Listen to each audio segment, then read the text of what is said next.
ending, and I don't know, man. It's like, oh, if we just stayed in.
Hey, good morning. Welcome to 5 on Your Feet. I'm Ryan Dean. And I'm Monica Adams, and Sydney Stallworth has the day off. We're loving that you are with us, maybe taking a little break in your day, breaking away, and getting an opportunity to join us live about some of the top stories. That's right. Let's start with this one. I want to get you caught up to what's I was on this morning. It's Yes. about that controversy when it comes to the natural gas pipeline. Right. Spire is sounding the alarm, so are some other companies. We have just over a month before it could be shut down. That could impact businesses, could impact homes as well. Yeah, you were in front of Anheuser-Busch, and we're talking about, is it possible to shut the entire brewery down? Well, that's some of the claims. So right now, the pipeline is only allowed to operate through December 13th. A major company, which is what you mentioned, speaking up about this is Anheuser-Busch. It says it may be forced to shut down the brewery if the natural gas line stops operating. No word yet on what that would mean for all the workers there. Now you can see just how many people this shutdown would impact by the looks of the map. This pipeline is 65 miles long and runs from Scott County, Illinois to a storage facility in North St. Louis County. Now, a little background. U.S. Court of Appeals unanimously voted that the 2018 approval of the pipeline was unlawful. The Federal Energy Regulatory Commission, that's a mouthful, but also known as FERC, gave Spire an emergency permit, and that's what's expiring in mid-December. The Public Utilities Commission of Missouri sent a letter to federal regulators yesterday urging them to grant Spire an immediate extension to keep that pipeline past that December date.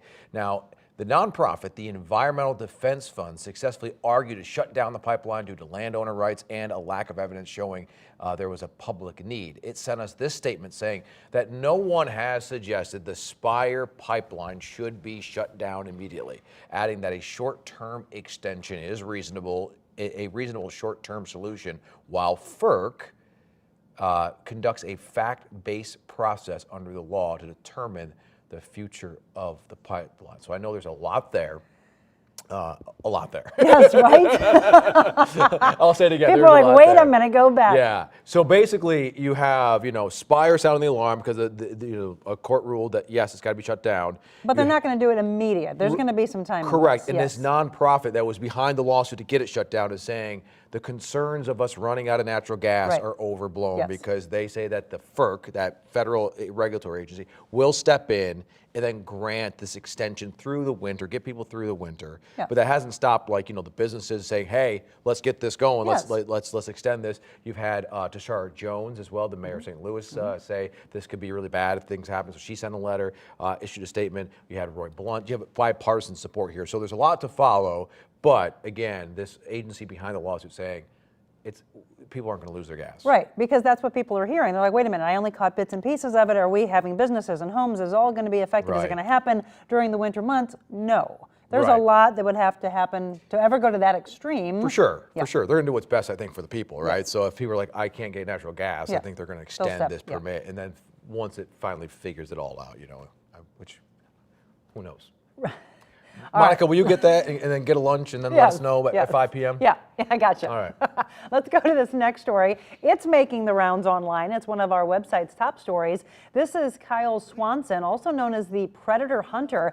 Now, he actually took matters into his own hands in Madison County, tried to catch men looking for sex with underage girls. I remember this story, yeah. And, he posed as underage girls online to lure the men. Then he confronted them in person and posted videos to actually shame them. Earlier this year, a grand jury indicted Swanson on multiple felonies after investigators say he wouldn't let a man out of his car and then threatened him, told him to delete evidence of previous crime. Those charges have since been dropped, but in exchange for dropping the charges, Swanson promised to stop running stings in Madison County. And this story is trending right now, and it's just heartbreaking. A mom lost her 5 kids in an apartment fire over the summer. I remember this morning really well, and and now she's charged with 5 counts of child endangerment resulting in death. It happened around 3 o'clock in the morning in East St. Louis in August. Sabrina Dunnigan is the mom and wasn't home with her 5 kids at the time of the fire. The kids were all between 2 and 9 years old. She was gone picking up a friend when the fire started. Ryan, I don't think any of us can really stop ever thinking about that particular story. It was heartbreaking. Yeah, heartbreaker. Well, Britain is the first country in the world to approve Merck's COVID-19 viral pill. It's the first pill shown to successfully treat COVID-19 in adults 18 and older. The treatment reduces symptoms and speeds recovery, and it could prove to be groundbreaking. No word right now on how quickly the pill would be available. Merck's antiviral pill is also pending review by regulators in the United States. And new government rules issued today concerning the COVID vaccine could affect you in your workplace. The Occupational Safety and Health Administration says workers at companies with 100 or more employees will need to be vaccinated by January 4th or get tested weekly. Tougher rules will apply to people who work in nursing homes, hospitals, and other facilities that receive money from Medicare and Medicaid. Those workers will not have an option for testing and will need to be vaccinated. Companies that fail to comply could face penalties of nearly $14,000 per violation. The new requirements were first previewed by President Biden in September. Now, in a few hours, St. Louis Mayor Tashara Jones will outline the city's plan to get children vaccinated against the coronavirus. It comes days after the CDC gave the final approval for the Pfizer shot for kids ages 5 to 11. Now, she'll speak at noon at Gateway Elementary School in St. Louis County. The shot will be available for young kids starting this Saturday at 2 locations. You have the John C. Murphy Health Center and the Rock Road Library branch. There will be more vaccinations next week at all 3 St. Louis County health clinics and 4 St. Louis County library locations. The St. Louis County Health Department is working with school districts to provide on-site access to shots. You can also check with your child's pediatrician, local pharmacies, and stores like CVS and Walgreens to schedule your child's vaccine. For a link to vaccine locations, just text the word vaccine to 314-425-5355.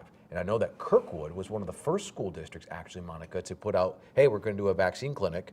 And within like 4 hours, they had to send out another email saying slots were full. So there seems to be a demand in some districts, but we also saw the statistic that said like 66% of parents are hesitant. And yesterday we had a story on this, and a lot of folks in the chat were saying, no, not doing it too soon. So, the controversy when it came to adults being vaccinated, Absolutely, I think it's there as well. It's stepping up for sure. Oh, sure it is. And again, people are going to go back, and you can go back in history and look when vaccinations came out, and then they thought, and we've done so many stories about women who are pregnant. Should they have the vaccination? What's it going to do to the child? Now you've got the same controversy, and you're going to see both sides. People have asked me, and I'm like, well, I'm not a parent, but if I was, I don't know. For me, I want to see all the research before, that's an extension of you, but you have all this love that you pour into this child, and you're like, am I doing the right thing? Sure. Again, extremely controversial. Everybody has their viewpoints on it. But yeah, we'll see. I personally, you look at it and go, yeah, I feel like there needs to be more research done, but the exact same conversation was out there for us, right? And us getting our own vaccinations. Yeah, and then you have some of the best medical minds saying it is safe. It is safe. There's misinformation out there, and I think we had a soundbite this morning where one doctor said, I'd be sounding the alarm if it wasn't safe. So, it's the controversy is going to keep going. And it will continue. Sure. Yes, it will. Yes, it will. Let's move on. Let's move on. Let's move on to some of the top stories trending across the country now. There's a new claim being made that the fatal shooting on the set of the Alec Baldwin film Rust might have been sabotage. A lawyer for the woman in charge of weapons on the set says it's possible the gun that Baldwin fired, killing cinematographer Helena Hutchins, was sabotaged with a live bullet. Now, there's no comment yet on that theory from the sheriff's office. Yeah, it's been extremely interesting. And I know there were a lot of lawyers that were talked to yesterday. You've had people who were armorers saying, I left that set because they thought that it was unsafe. I mean, this whole thing has just blown all of our minds of how did that possibly get into that gun? Why is there a live one? Why do you have a box that says dummy and then you have a live round? It makes you think that there was sabotage, but there's so much in this investigation that's ongoing. The thing that was interesting, I worked over the weekend, and did you see him finally coming out and speaking? He was chased down by paparazzi, right? Well, the woman, this was the thing, and we actually didn't know, and we were looking into it, and we said this in the 9 a.m. on Sunday morning. The woman that steps into the camera where he says, excuse me, that looks like a reporter, that was his wife. Oh. His wife was interjecting, trying to get him to stop talking because there's so much on the investigation that's ongoing. I'm sure lawyers have said not to. I think he said that, I've been advised not to say anything. But he was talking, and she didn't want him to. So when you saw that, if you saw that this past weekend, that was his wife. So yes, it was very interesting. Because I was like, why is he in the middle of nowhere? It was in why a was wooded she stepping area. in? Yes. Yeah, okay. No, but evidently there was there was so much in that was aired, and she would keep coming in saying, Alex, stop, and he's like, no, I want to talk about this. So yes, that was his wife. I thought that was really interesting. And the reports are, right, when he was handed the gun, he was told cold gun. Yes. Which means obviously no ammo in it. And his big thing that he said was, this was my friend. I had just taken the director out for dinner, and we're talking about a friend of mine, and she's dead now. I mean, it's heartbreaking to think that this could even happen. Yeah. It's like a Hollywood script. It is like its own movie, right? Yeah. Right. Okay. Well, a false claim by President Biden when it comes to inflation is one of our top stories right now on our website and our app. It's our latest Verify. And while making a comparison to last Thanksgiving, President Biden claimed wages have grown more than inflation. But the two most followed inflation measures don't back that up. Our sources, U.S. Bureau of Labor Statistics and the Bureau of Economic Analysis. Now, Verify compared the rise in inflation with the rise in wages from November 2020 through September 2021, which is the most recent month of data. The findings, while wages have increased since last Thanksgiving, they haven't risen at the same pace as inflation. Now, if you would like to see the data that we used in the Verify piece, we actually pinned the link to this story in the chat, so you can check it out right there. Well, temperatures, they're up and down right now as we transition into winter. Studies show smart home technology saves money, it saves time, saves energy. But if messing with all the wiring and electricity scares you, like it does me and my husband, there's a new app called Hubspace that can help keep your home safe while you travel for the holidays. It's really, really cool, and they have it, I guess it's exclusively at Home Depot, but there's 20 products already that you can use with it. That's how I would make my home smarter. I do not want to mess with the wiring, and I've asked Jim, can we do this? No, honey, I'm not doing it. But this is it. This is how you can do it if you're not big into technology. I'm kind of like Tim Allen. I want to try stuff, and Dana's like, I already called somebody. I'm like, all right, fine. Good call, actually. It's a good call. All right, let's toss things over to weather.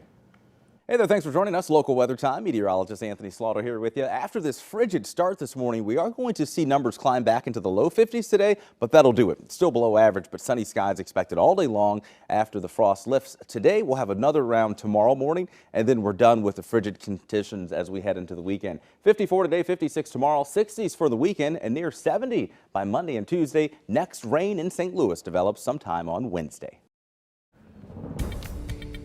All right, so Thanksgiving is right around the corner, and two of our favorite Cardinals are actually celebrating together. I love this story. Adam Wainwright will be hanging with catcher Yadier Molina in Puerto Rico. Waino shared his holiday plans on the Towing the Slab podcast. The two will be celebrating at Molina's Puerto Rican home. Waino said he can't wait to see what a Puerto Rican Thanksgiving is like. Have you ever been to Puerto Rico? I have not. I went, gosh, it's been 2 years ago now. I was only there for a couple days coming off of being in the British Virgin Islands. It is so awesome. Yeah. He's going to have a blast. The food is incredible there. And just the nightlife and just the way architecture, looking at all the buildings and the history there. Yeah, you'll have a good time. And you know, Molina has some cash, so I'm Yes. sure it's going to be a wonderful, You know it. wonderful feast. All right, we did this morning. Not all of us will be enjoying the holiday on the beach. Apparently, a third of us say we'll be spending the holidays with at least one person that we don't like. Yeah, I can see this. A new survey revealing 13% don't like one specific person, while 21% say it's more than one. A separate survey found that seeing people, well, that's not the most stressful part of the holidays. The top 4 stressful things include buying gifts. Well, that too, that happens, especially when Leave me people are alone, drinking too Dad-in-law. much. Stop bullying me. Buying gifts for people on time, holiday traffic, bad weather, and then big crowds. If you're trying to fly out, if you're trying to drive somewhere, yes, I can see that that's stressful. But thinking about, I guess, a family member or a friend that you're going to see is stressing people out. I did put it out there about 15 minutes ago on my page. Haven't seen any people weighing in yet, but we'll give you throughout the day. And if you want to weigh in also, you can do so in the comments from Facebook and YouTube. It'll be interesting to see what you all say, and we'll chime in with you later on our pages. I've heard the saying, you know, there's crazy in every family. And Sure. if you don't think there is, it's you. Exactly. Oh, I'm the one. Darn it. All right, well, that's all the time we have today. Thank you so much for joining us. We'll see you later. Bye-bye.